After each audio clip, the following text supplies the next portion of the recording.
Have you ever had a situation where stuff got out of control?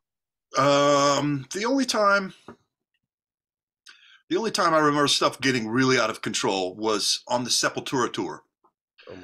where we played what was at that time called the Mammoth Event Center. Now, the Mammoth Event Center. Now it's called the Fillmore. But back then it was just this enormous room, and this was during Sepultura's Chaos AD tour, Yeah. and the band was just Right before they started to suck.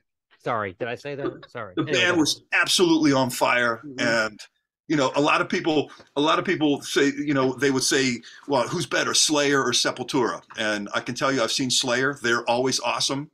But when it comes to just straight up brutal music, Sepultura at that time, that lineup, absolutely untouchable. Yeah. Really one of the most crushing things I've ever seen. So this promoter, he puts this show at the Mammoth Event Center, and as a barricade, he takes bicycle racks and he just sort of puts them in front of the stage. And I can tell you that when Sepultura hit, it took all of a minute for the bicycle racks just to go everywhere. People were almost climbing up on stage. It was wild. That's the only time I saw something really get crazy. Did you have any like drum geek outs with Igor on that tour? I mean, yeah, we used to hang a lot. Yeah, I bet that was a meeting of the minds. Yeah, it really was. He would tell me stories about when he first started playing.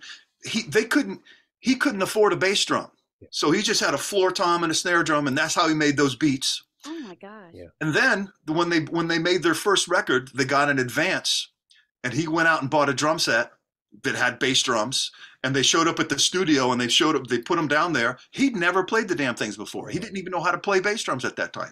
Yeah, Latin America was like the moon back then. I mean, it was just like, civilization didn't go that far south.